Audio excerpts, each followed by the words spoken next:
Hey everybody, it's Nicole Queen. How you doing out there? And I am here with Mr. Tre Anthony. What's going on? How you doing?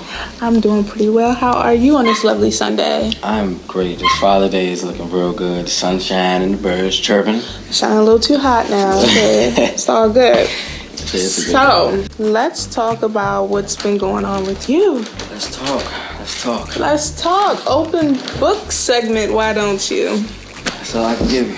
So, used to be a member of Ex-4EY, and now solo artist. What's going on? Yes, I was formerly a part of Ex-4EY, and I am working on my solo project currently. I've reached out to a lot of producers who wanted to work with me, and different artists who wanted to work with me. We've just been talking back and forth and just trying to get something done, trying to take over the city. So you've been a part of the group for how long now? We were together for a year and a half, like maybe 2-3 months, maybe. Okay. After the new year. And you've been a solo artist for how long now? 2 months as of right now. Oh, 2 months. Okay. So I guess the next thing we move into is how did this happen? I was doing some research, looking up some past interviews, and I guess we want to set the record straight. We want to know why. And just from what I picked up off of a past interview, I think it was on Arise 360, they kind of labeled you like the bad boy of the group. Like, it made me think like Jodeci, like the bad boy, the black glasses, the black leather. Right. So give me your input on this. Are you really this bad guy, or what happened?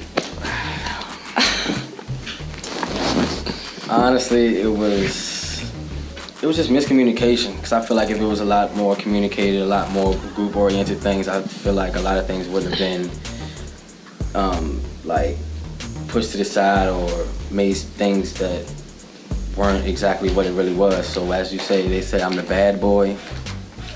I just have a more rougher edge, so to say, more than them. So I guess they would classify me as that. But so it's like, I do my own thing, march to the beat of my own drum. That's what they had in the blogs, and that's what they said about me. I always been keen to authority. You know what I'm saying? I was raised from a family who gave authority, and if you didn't listen, it was consequences. So I took heed to that and applied it to my daily life. So when they say that I'm not too, what they say that I'm not keen to authority or something like that. That's baloney. Yeah, it's baloney. I look for guidance to lead me because I don't know everything. So I'm not going to say that I've been down this road before, or I always take heed to somebody older than me or more wiser than me.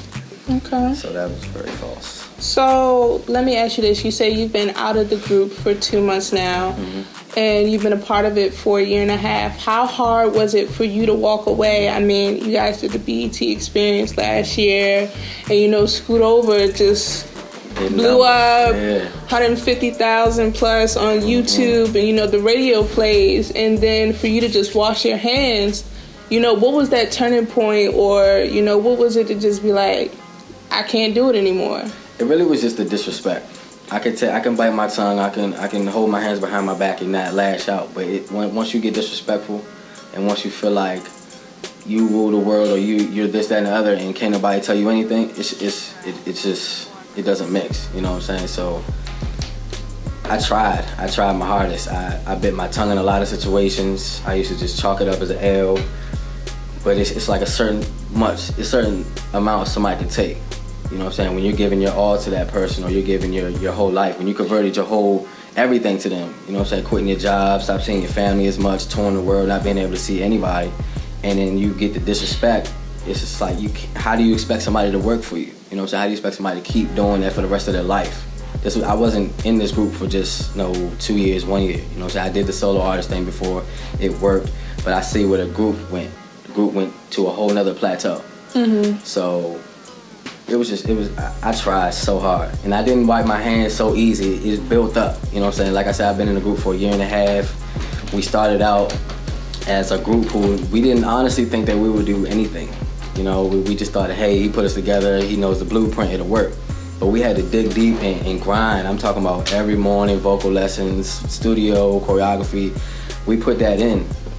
And so when all that anger builds up and you're not getting nothing out of it that you were promised, it's almost like that. It's almost like a slap in the face almost. You're giving your all and everything you have into this one group, and it still seems like it's not enough. It's just like, what else do you do now? You go above and beyond, and it's still not enough. So let me ask you about this image portrayal. Is there any specific things that they had you do because you were painted to be the bad guy?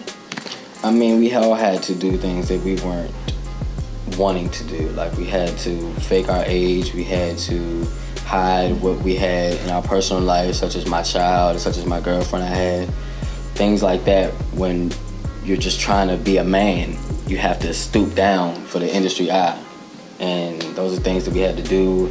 So I guess if it seems like I don't want to do certain things at certain times because of how I'm getting treated, of course. You know what I'm saying? We're not getting paid how we were supposed to get paid. We weren't getting the love from in-house we were supposed to be getting. There was just a lot of things that were faked. A lot of 50-50, you know? So it was just like, I couldn't be somebody I wasn't. I couldn't be a 21-year-old man singing to kids and feel comfortable with it. You know what I'm saying? It's just, I don't know. It just wasn't me. I feel like if the world would have seen us really, it would have been so much more love. You know what I'm saying? We had to shave facial hair. Like, it was just so much we had to do. I totally understand. So now we're starting fresh. Yes, we are. Fresh. Starting fresh. Fresh. You hear me? Fresh new artist right here. So what do you have next? We're waiting on you. You know, you sing, you dance, get the vocal lessons every day, all of that. Get right, you know. But now what's next is really just, the sky's the limit. You know what I'm saying? I have a lot of people who are interested in working with me and who knows what I've done and what I can do. And they love to be a part of anything that's motivational, that I can get to through the kids. You know what I'm saying? Anything that benefits somebody. So I'm just in choreography, vocal lessons, like you said, just studying my craft, rapping, singing, dancing. You catch me in the mirror, I'm singing, you know what I'm saying? It's just there, it never stops. Oh yeah, keep it going. It's just like an ongoing thing, it just never stops. So okay, so let me ask you this. Give me the blueprint for Tre Anthony a year from now. What do you see yourself accomplishing in the next year? Any projects coming up? Anything we should be on the lookout for? Like, what's going on? What do you want to do? Well, stay on the lookout for the EP. The EP is coming very soon. It has a lot of good material, a lot of writers on, a lot of different producers that you hear on the radio and stuff like that. And in a year, honestly, I see myself in owning a business. You know, my own entrepreneur, just setting things up for people so they can come up. You know what I'm saying? Providing things for people that I didn't get when I was coming up as an artist. So that's why I feel like I'm giving back. Okay, that's the best thing that you can do. I try. I promise I try. So I guess my last thing would be, do you have any regrets now that, you know, you left it alone? Is it anything you miss? Because, you know, that's a tough thing to do when you have it all, you know what I mean? And then you give it up. Regrets. I don't regret anything. I feel like everything that up until this point was a learning experience. It showed me the rights from wrongs. It showed me who's real, who's not. It showed me everything I needed to see, because this is the industry I'm going into. This is what I'm working towards. So seeing it firsthand, being in it firsthand, just opens your eyes to a lot of things in the near future. Who you put your life into, who you record with, who handles your career. A lot of things have to be considered when you're moving forward, when you just got out of a situation like that. So no regrets.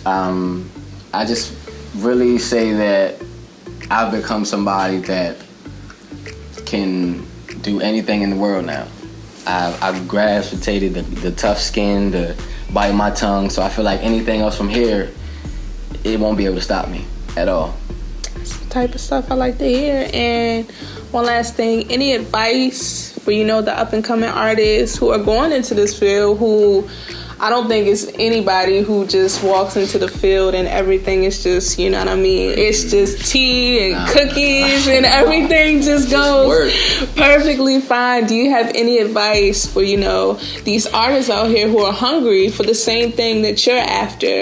Anything that you would say to them, you know, because I know it's sharks in the field. Oh, man. It definitely is. But I would just say that if you're serious about your craft, if this is something you eat, sleep, and breathe, if this is something that you put first before yourself, go full throttle with it. Get yourself a team, get yourself somebody who believes in your vision, and just find something deep in your heart that is your motivation, and just go with it. Don't let nobody stop you. Even if somebody curves you, go around them and just keep going. You know what I'm saying? Tell everybody to scoot over. You know? And what's your motivation? My motivation is my daughter.